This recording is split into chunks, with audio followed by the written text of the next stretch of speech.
Hey, Gary. How are you? And I'm glad everybody could join us again on yet another Friday night Shakedown stream. We've got a really great one tonight. What is this? 10th, 9th, maybe? Yes, indeed. Oh, it's a 10th episode. Wow. 10th anniversary. It has flown by. It has. It really has. And what a blast. We were brought here by very strange circumstances. Not something we expected to be doing with our Friday nights, and now I'm kind of hooked on it. Yeah, it's a good place to be. You know, we've got a bit of noise outside my office. There's a raccoon in a tree that the crows are attacking, and they won't be quiet. So I apologize if we get a bit of crow noise on here. I like it. Right. Ambient sound. Yeah, exactly. Mickey could sample it and use it. There you go. Exactly. So last week was quite a show. It was a very powerful show. If anybody missed it, it was with O'Teal Burbridge, and it's available to view on YouTube. So if you didn't see it, check it out. I've watched it twice. Once a full pass through, and then a couple sections of it, and it was riveting viewing. I got to say, it was O'Teal brought a lot. So that was a great one. So check that out if you didn't get a chance. I couldn't agree more. And of course, every week we are benefiting an organization that is very worthy of your support, of everybody's support. And at this moment, of course, we started out almost exclusively with organizations that were addressing the COVID-19 crisis. And then we had this whole other shift in the world. What happened in Minneapolis and the reaction to that, and then the reaction to the reaction, the attempts to repress it. And so we have been expanding our charitable focus to suit that moment. And last week we were here for the ACLU, and this week we are here for the NAACP Legal Defense Fund. The NAACP is the oldest civil rights organization in America, been doing great work for a very long time, and long may they prosper. And you can help us by donating to them. Use the blue donate button on your YouTube screen. It's very easy to do. Yeah, as Gary said last week, ACLU was our donation recipient. The viewers, you were very generous last week, and we want to thank you. It was a huge haul for them, so thank you. And hopefully this week again. And if everybody can give $1 or $5, and if you give more, that's great. But $2 or $5, you have no idea how much that can help, because if there's 3,000 or 4,000 of you doing that, that's quite a lot of money for the NAACP Legal Defense Fund. And right now, it's much needed. So please, if you get a chance, push the blue button. You got to log into YouTube, I think, to do that. But I think a lot of people are logged into YouTube anyway. And then you can comment on this thing while you're watching. It's always fun. Yeah, and if you've already been on YouTube for a while, chances are you've registered. And if you've purchased rented movies on YouTube, they have your credit card information already, which could be seen as sinister, but in this case, it's a very good thing. So you can give very easily. And we're so happy that more and more people have been watching this. And of course, a lot of that has to do with the quality of the guests, which is a very nice segue point for the very high quality guests we're about to bring in. This is a special one. This is something when we put together our wish list of guests, when we started having guests with Bill Walton, I guess, which he was also on the top of this list. But this next guest certainly was one that we all on our small team, but we talked about him a lot, and he was busy when we asked him the first time, and we're very grateful that he's here. He's one of the nicest guys I've ever met, and I won't even say in this business. He's a nice guy, incredibly talented, funny as heck. Gary, you do the honors. Okay, and now he has to live up to all that, so the pressure's on. Please welcome our dear friend and member of the family, Bruce Hornsby. Hey, Bruce. How are you doing? How are you in Virginia? I'm doing okay, just weathering this crazy cloistered shutdown time like everyone else. How have you guys fared with this? Well, we've been busy for one thing, which is great. Doing this and other things. Yeah, all within the Grateful Dead sphere. As you know, Mr. Lemieux is working round the clock and round the year to bring people those wonderful goodies from the vault. And I've been the word, yes. All that. Yeah, fantastic. That's just great.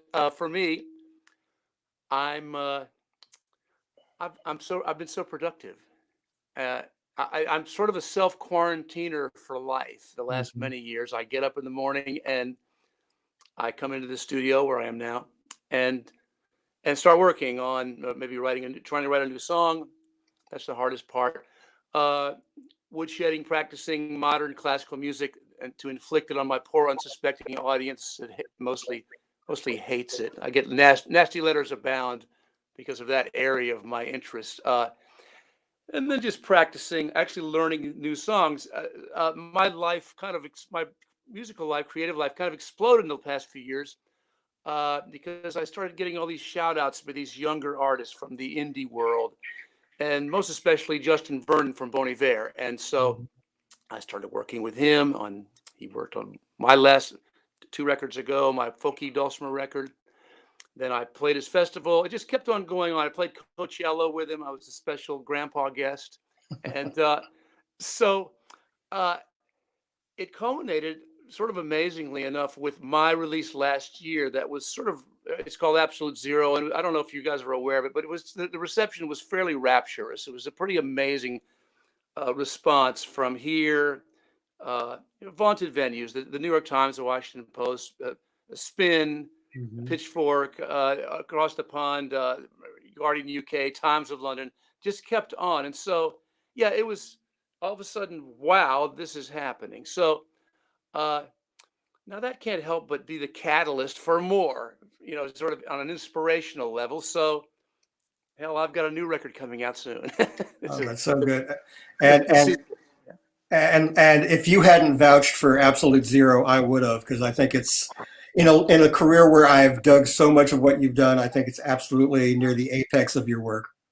Well, thanks. I don't really think I'm sort of touting it as much as just saying what happened. I'm not Yeah. giving a value judgment. That's for you to do. But Mhm. thanks. Just don't tell me if you think it's terrible. Leon Russell used to tell me what you think, but don't hurt my feelings.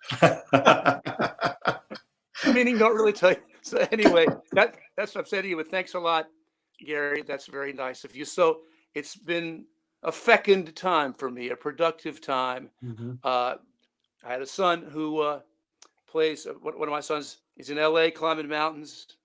Scares the crap out of mom and dad. Mhm. Other son is a pro basketball player. Played in Poland this year.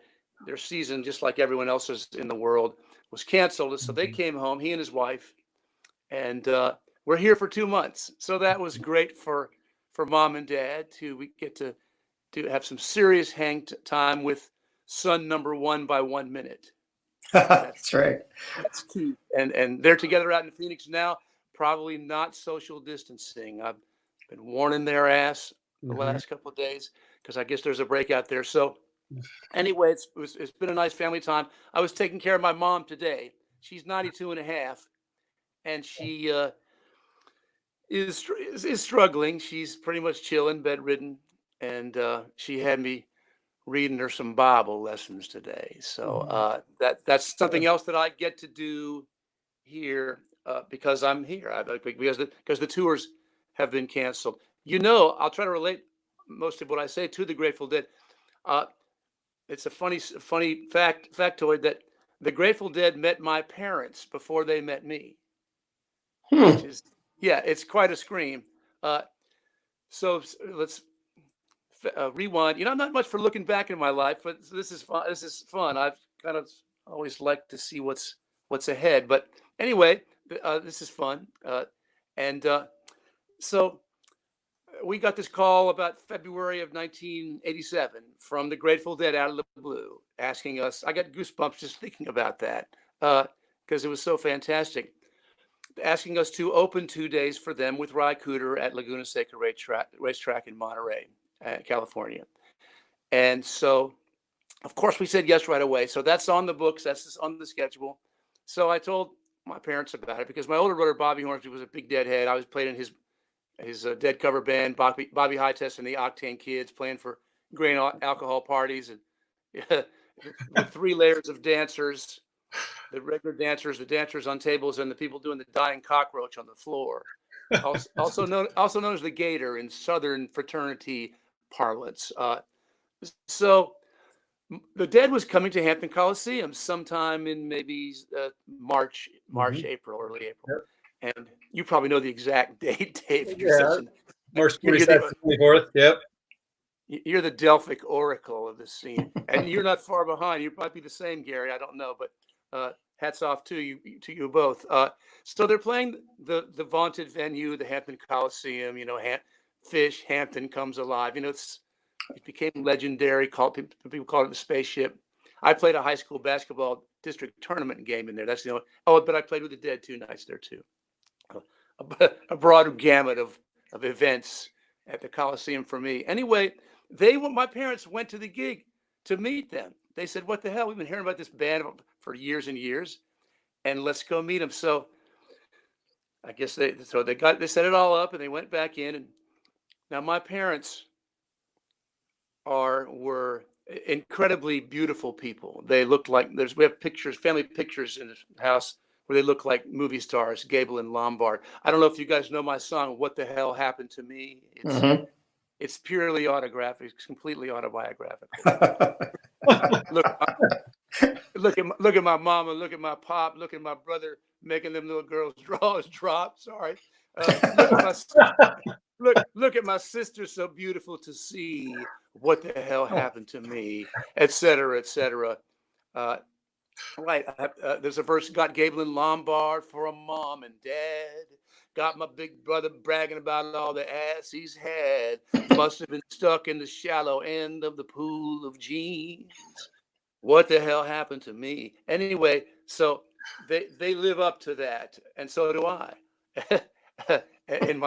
So they had the best time. The Grateful Dead. Look, they're just those guys. They of course they have this snarky side, and just giving each other crap and all that, whatever, and whoever. But they were sweet. They've always been sweet people, and they were the sweetest to my parents. It was just I wish I could have been a fly on the wall to see this, because supposedly it was just a beautiful moment. My dad's just dressed up in coat and tie, and my mom. It's like as if they came from the cotillion dance, and so then these old scruffs just treated them like great. So it was just so great. So my parents met them before I did, which is just the best. Yeah, I had the exact same experience. I took my parents to their one and only Grateful Dead show at Madison Square Garden when my mom was 80 and my dad was 84. And we got the royal treatment. The band treated us so great. Their limo company comped us and came out and picked us up and took me and my folks there, and they dropped us off. Well, you were sort of into the Dead world. Yeah, I've been working for the band for several years at that point. So and the best moment is I take them to the production office to get their passes, and Jerry's on the phone there, and I introduce my folks to Jerry, and I say, "Hey, Jerry, this is their first time. Be gentle with them." And Jerry said, "We'll try not to scare you too bad." Yes, it sounds so like him. Right. That's so perfect. Yeah. I have a great one. Speaking of new people meeting Garcia, it was the only time I ever saw him rendered speechless. Okay, so it was Garcia band playing at Hampton Coliseum in the early '90s, and I was sitting in with the band. It's been released as an album. I forget what it's called, but so I was sitting. It was before the show, so I was upstage with my great friend who's now recently passed. His name was Floyd Hill Jr. We called him June.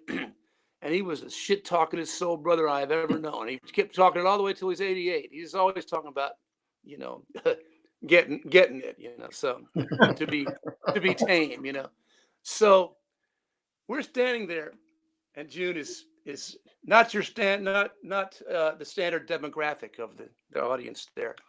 We're standing there, and then I see Garcia sort of standing there outside the black tent. And so I said, "Hey, June, there's goes Garcia. Go mess with him, okay? Only if you want to, but if you want to." So he goes up to Garcia and he said, "Hey, Garcia, I hear you're a real coxman." And Garcia just looked at him. He'd never seen him before. And that coupled with this opening salvo, and Garcia he just turned and he just walked into his tent. And I thought, oh, that's just beautiful. I've never seen him rendered speechless like that. So anyway, speaking of new people meeting him and him having a snarky, funny comment with your parents. June, he didn't know what to say with that one. That's rare. I like that. Hey, by popular demand, you guys wanted me to bring this in. This is oh, he's happy about you guys now. He's smiling. Good. Oh, Oh, now that's Ed. Yeah. I didn't know it did that. I always felt like he's looking, whenever I look at Ed, he's looking like this at me. Maybe it's my inherent paranoia or inherent dysphoria, you know, thinking that that's the way he should look at me because I'm screwing up. But yeah, Right. Anyway, that's the Ed I always see. You guys are seeing that guy. Yeah. The not smiling face is when Jim Morrison sang the wrong lyrics to Light My Fire. Yeah. But anyway. Yeah. Anyway, so there, I got this. I found this in an antique shop in the Village in the late '80s sometimes. So you never know what you're going to find, but it sits in our studio along with other inanities.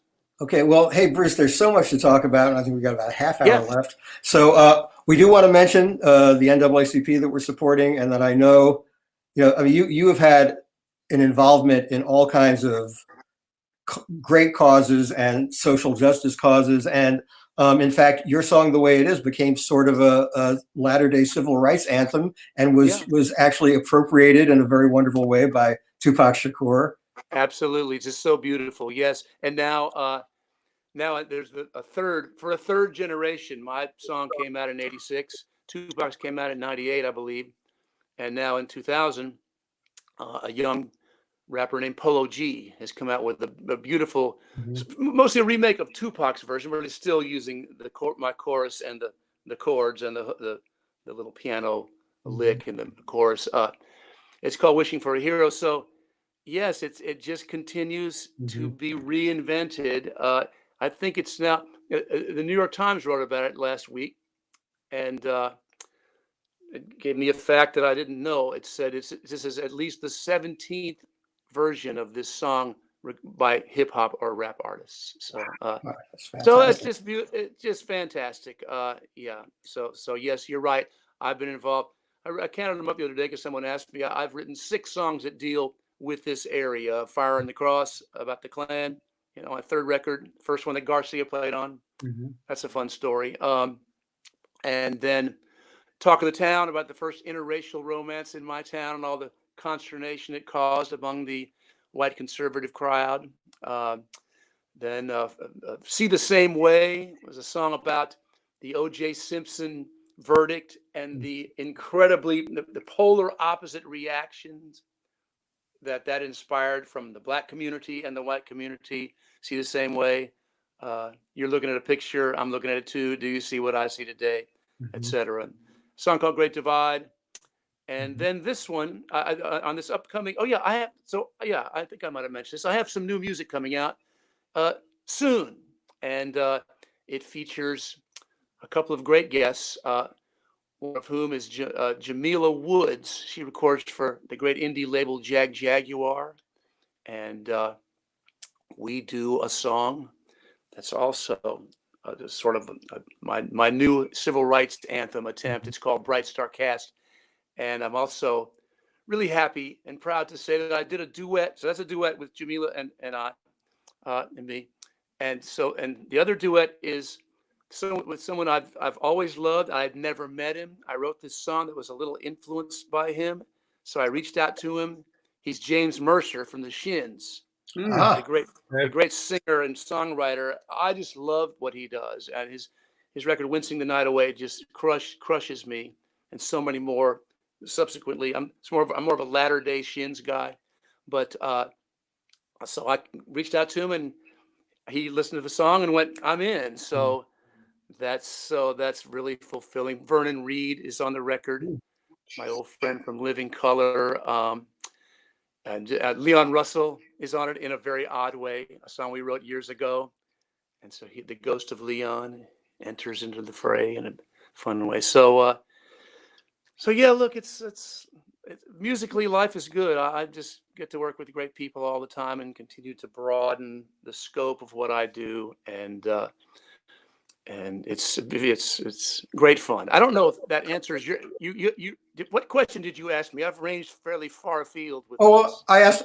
We just talked. We just talked about your connection to civil rights and Oh yes, okay. and of course the way it is having inspired artists in the Black community, and of course the reason we're here is to continue the struggle that the NAACP has been fighting for more than a century, and we wish that struggle was over, but there's no end in sight to it because the problems go on.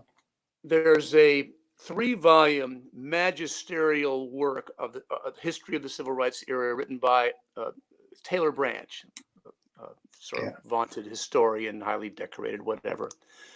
Parting the Waters, Pillar of Fire, and At Canaan's Edge, 1, 2, and 3. Now, they're serious tomes. They're doorstop books, but if you really want to get to be steeped in the knowledge of that era, say, 55, when Emmett Till, the horrible Emmett Till tragedy and the Montgomery bus boycott, Rosa Parks, etc. In fact, I sing, when I sing the way it is lately, I've been throwing in the Neville Brothers song, "Thank you, Sister Rosa, you are the spark, started our freedom movement. Thank you, Sister Rosa Parks." I go into that, which is, of course, perfect. I got chills again thinking about that one. You guys are having, so anyway, I've been deeply involved. I was the only white dude on my basketball team in high school, and my guys, my teammates are still my hanging pals around town, almost exclusively. We just have the best time, and you can go on Facebook and see pictures of us cavorting about the town, and just it's beautiful. But yes, I'm so glad that we're helping the NAACP. Yeah, and of course, like last week, O'Teal really brought a lot of it back home, and saying, just think of all the music that the Grateful Dead drew on from African American artists, from Gus Cannon's Jug Stompers to John Coltrane to Miles Davis to Howlin' Wolf. Basically the gamut. Yeah. And if it wasn't for all that, the Grateful Dead as we know it would never have existed, basically. Well, yeah, Garcia was such an encyclopedia, walking encyclopedia of folk music, and he had delved deeply into the Harry Smith anthology, for instance, and just on, shape notes singing, Sacred Heart music, the Negro spiritual tradition, which is the whole Black church tradition is so deep. I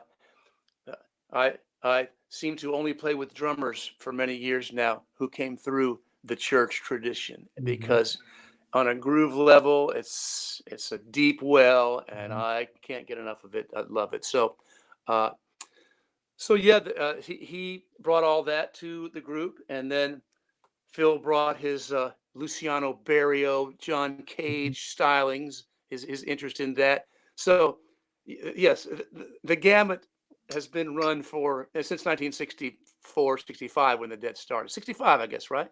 Yeah, as the Warlocks. Well, they were a jug band before that, so yeah. Well, that's right. Yeah.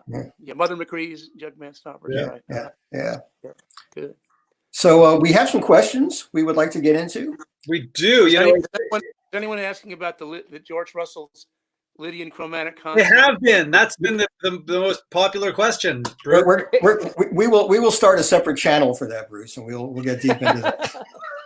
It's interesting. I've been thinking about this show for the last few days, and I've had a lot of questions. You're in the band for a year and a half, almost 2 years, but it's like you packed 10 years of music into that. It was an incredibly important and prolific time for the Dead, and consistently really good for the most part. And so I've had all these questions in mind, and as Gary and I have been seeing the questions fans have submitted, a lot of them are the ones I've been having on my mind. So if you don't mind, we'll ask you some questions. Yeah. Go, yeah. Well, there's so many. To start with, kind of a soft one, but I've been very curious. You played 2 of your songs with the Dead, Valley Road and Stander on the Mountain. Yeah. And I saw them play both in Europe, one in Paris, one in London.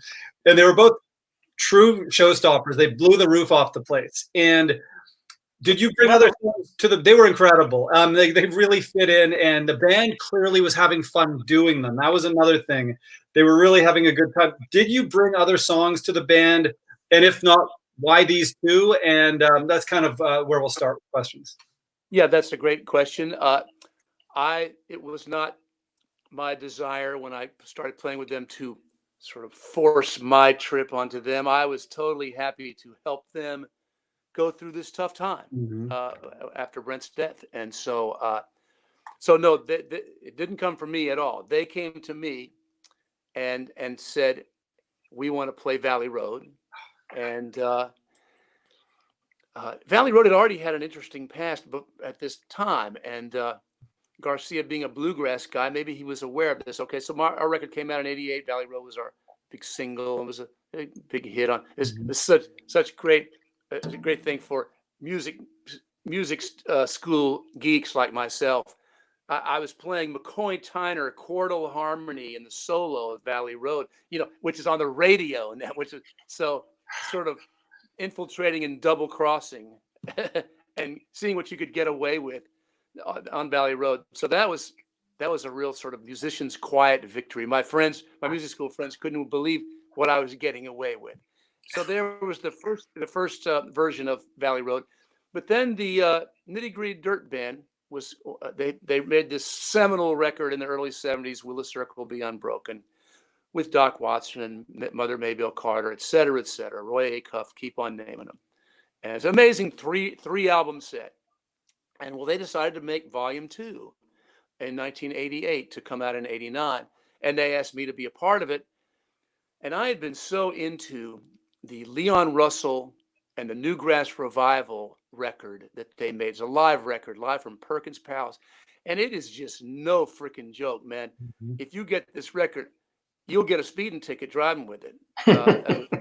You listen to it while you're driving. I feel the same way, not to toot my own horn here, but it reminds me, the second Skaggs Hornsby record, which is a live record called Cluck Old Hen, that'll give you a speeding ticket too. That son of a bitch is just flying. I'm just trying to keep up. I'm this pure dilettante trying to hang with these sick pickers who've been playing it since they's babies, as the song says.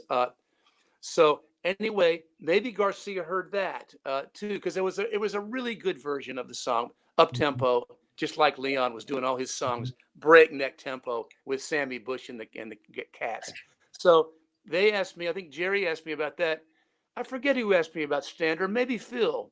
And so we worked him up because we actually rehearsed after the first week. Well, Vince, they did a longer run, but I only did the last 5 nights of the 6-night garden run. They're buying me out of gigs, They were paying the promoters off so to get me so I could play with them. They'd see it, they look at my schedule, and so that was amazing. But there was one show that they couldn't. Lake Compounce, Connecticut, had a limo sent up. I got off the stage after my gig, got in the limo, and they took me to the Ritz-Carlton on the park. And that started the next night. I started winging it with them with no rehearsal at the Garden. But then there was a little break between the end of that run and the Europe '90 run, and so we all congregated at Front Street, and that's when we worked up Stander and Valley Road. So look, there's nothing more beautiful, situation no more beautiful than this, where you have a band that has a song list between Jerry songs, Phil songs, Bobby songs, of about 160. I always tell people I knew about 30 or 40 Dead songs going in, but that meant I didn't know about another 130. So what that allows you, it allows you the opportunity to play an entire week and not repeat a song. And that's been one of their signposts for years, one of their calling cards. That's why I think so many people, you go to the Garden, say, and there's 20,000 people there, but often it's the same people because they know they come maybe all 6 nights because they know it's going to be totally different every night. And it's just fantastic.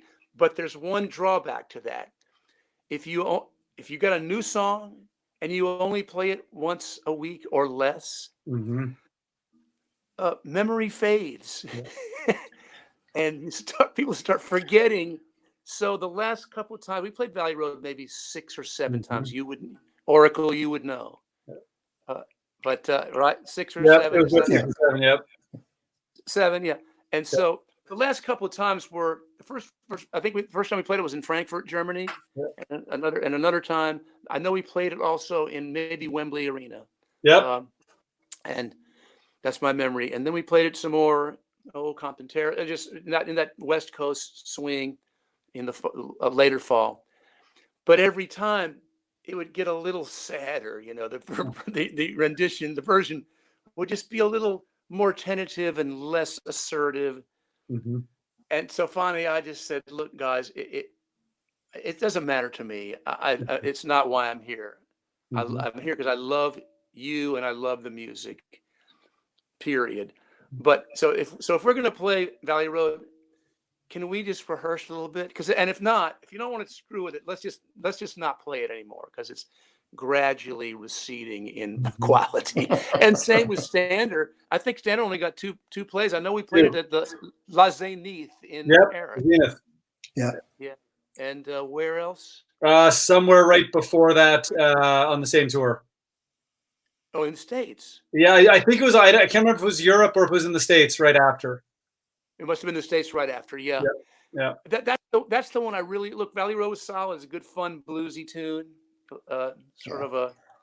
Yeah. Anyway, I wish that we could have played Stander more and really worked on it, because I think that one would have been the one that was most malleable and conducive to stretching and exploratory ventures, say, you know. And so that's a regret. But again, in the end, I called a halt to it for the same reason.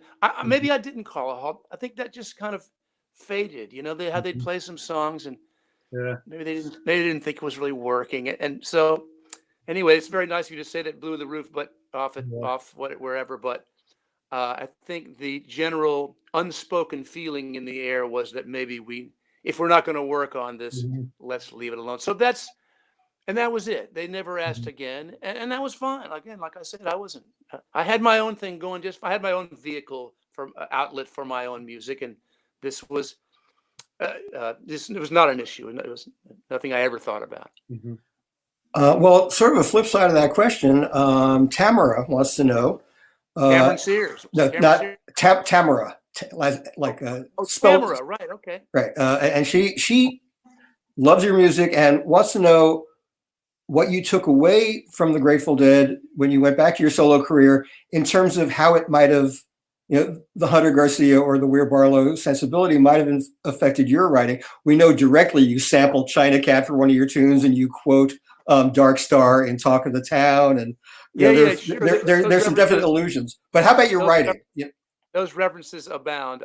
I only sampled him because he was gone, and I wanted him to play on my. He played it on my last 2 records, or 3 records in a row. Night in the Town, Harbor Lights, and Hot House, and I wanted him to be on the 4th, so I sampled him. I was working with a producer named Mike Mangini, and he was just not ready to receive. He's kind of a funk hip hop guy, so this Dead thing, he didn't get it. But then I played him China Cat Sunflower, which is really funky, just grooving its ass off. And I don't, you know, he just heard that and went, oh, let's work with that. So that was the genesis, the origin for the song Sunflower Cat. And so what did I take away from it? Well, there's some clear virtual ripoffs, frankly. And one was fairly shameless, but it's a song that I quite like. And when Weir heard it, he said, pretty shameless, man.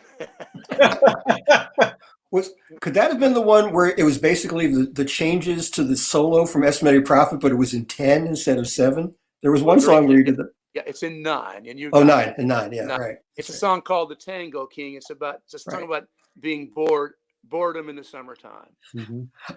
I was actually standing with Weir in the wings at one of those first Further Festival tour shows, and you were playing that, and we're like just sort of looked up and said, "What the? Why I oughta?" So, Again, totally shameless. I've never written in many odd time signatures. I just wrote a new thing in 7, but it's kind of rare for me. But I just loved the California, that part of the rocking on the building. I always loved that part so much. And I loved how it was I think that's in 7. Yeah, it's in 7. And the whole song is in 7. So I just wanted that sort of joyful feeling in an odd time signature because it has a certain swirly, spacey quality when you play something in an odd time. It's a little kind of throws someone, but in a while, if you just kind of groove to it, then it's a totally arresting feeling that I got from playing that section, or the whole song, frankly, but that section. So yeah, I wanted to have my version of that. Same thing with This Is Not Dead, but it's a song that Deadheads I think probably know and love. In 1992, Robbie Robertson and I had written a song for his solo record, Storyville. We went through New Orleans, cut it with the Meters, had just the best time. Did a video there. I played Saturday Night Live with him. Had such an experience with him. We're still great friends, and I just love him. But oh, what the hell? I've seen your moment here. What were we just talking about? The song you wrote with Robbie for yeah, but not that. It's something. Oh yeah. Okay. So then we go over to. Sorry, sadly it happens.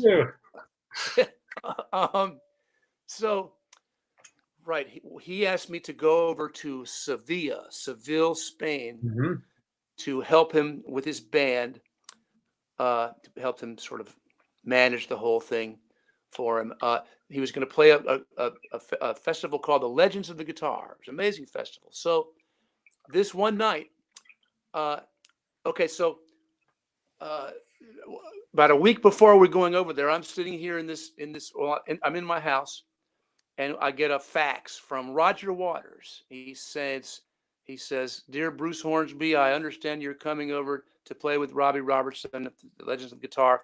I'm playing the same night, and I'm wondering if you would sing Comfortably Numb with me." Wow. Okay. Well, yeah, Ryan was right. But see, I was completely clueless. And it's funny. I called Robbie to ask him. Okay, first, I came out to the studio where we were building this studio. So there's all these construction workers here, and I came in and said, "Hey, anybody ever heard of this song, Comfortably Numb?" Everybody knew it, except me and Robbie, and none of my musician friends knew it, but the layman, 95%. Anyway, that was interesting enough. But I asked Robbie if he was okay with that. Yeah, he said sure. So I went over there and did this with him, and it was such a transcendent experience that I came home and said, "I want to write a song like this." And so I did. I was reading a book at the time by in Virginia. We venerate and lionize our military heroes, and there was a great hero named Chesty Puller from Saluda, Virginia, who's highly decorated, World War II and Korea. His son, trying to follow in his father's footsteps, enlisted as a captain in Vietnam, got both his legs blown off, and then dealt with that. His name was Lewis Puller. So he wrote a book called Fortunate Son. So what I was into was reading that, and so I said, I'm going to write this. And so I wrote this song so I could have a song that gave me the same feeling as Comfortably Numb. And then through the years, we started playing Fortunate Son into Comfortably Numb because it just connected so well. So, okay, there are other Dead things, less obvious than Tango King was. That Tango King Estimated Profit thing was the most. Okay, I wrote a song, and this is, again, I don't think no one ever would say it reminds them of anything, but in 2004, I made a record called Halcyon Days, and it was informally known as Bruce and the Brits because I had 3 special guests, Elton, Sting, and Clapton, were all on the record, and they all did duets with me. And I wrote a song called, the title song, Halcyon Days. I wrote it after listening to Stella Blue and going, okay, I love the harmonic content of this. It's very simple and triadic, but then it goes to these places that kind of harken back to some jazzy chords and to take it to, I don't know, this very beautiful, soulful place. And so Halcyon Days, it wouldn't remind you of it, but you could see when because I'm playing the standard diatonic chords that everyone has heard and wants to hear for their whole life, much to my chagrin. I'm always trying to force a little chromaticism and atonality, as Bernstein would say, and dissonance, much to the chagrin of my audience. But then it goes to a place harmonically a real shift, and I just love the payoff. And so did Sting when we're doing it. So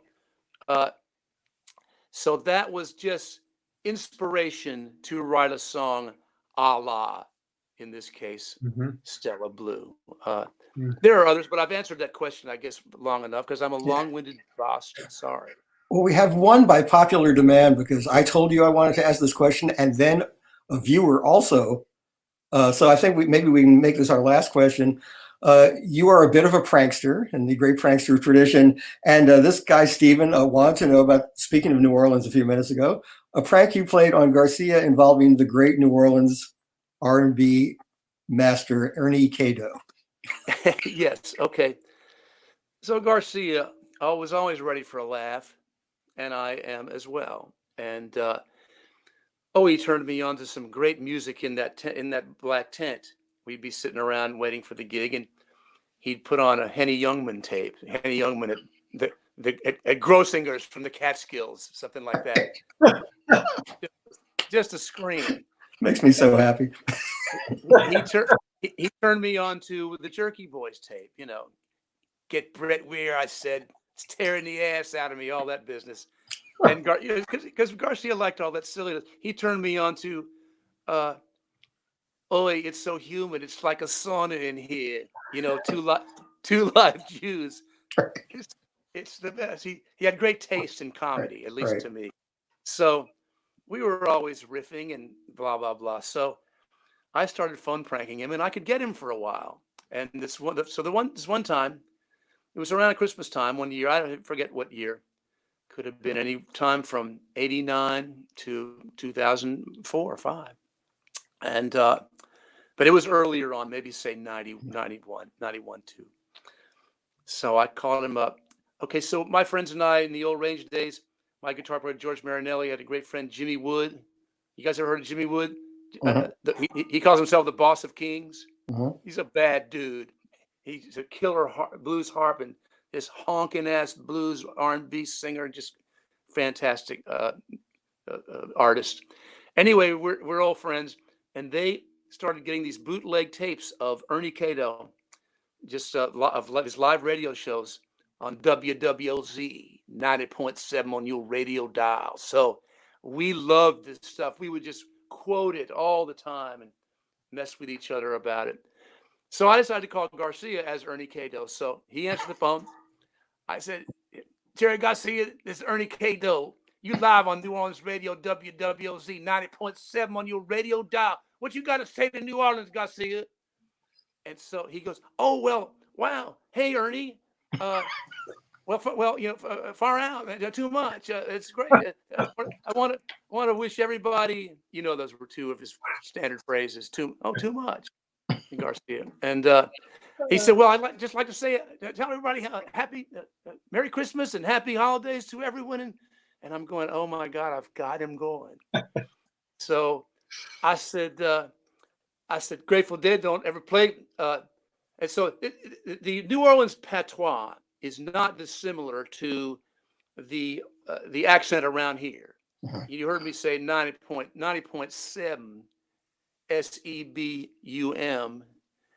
Well, if my mom said to my dad, "Hey, Robert, go out and get some milk," he said, "Okay, I'll go to 7-Eleven, which is SEBUM, LEBUM, 7-Eleven. We got about a minute, Bruce. So we got to. Okay. I know. I'm sorry. So it's very easy for me to slip into because it sounds like what I grew up with around here with my dad even. So I kept winding him up. How come Grateful Dead doesn't play Mother-in-Law? He said, "Oh wow, what a good idea. We'll think about it." Just humoring me, and it kept on going. How come Grateful Dead don't play New Orleans anymore? So finally, I had him going. And finally, I just said, "Hey, Garcia, it's Hornsby," and his reaction was, "You weasel." But you weasel. And so that's it. That was, I couldn't believe it. My God, I've got him going, thinking he's live on New Orleans radio with the legend Ernie Cado. So anyway, there's your minute. I'm sorry for being so long-winded. We loved it. We loved it all. We actually have to wrap up because we are right at the moment. It's like a hard stop where we have to go to the video of this great concert from Shoreline Amphitheater. Right.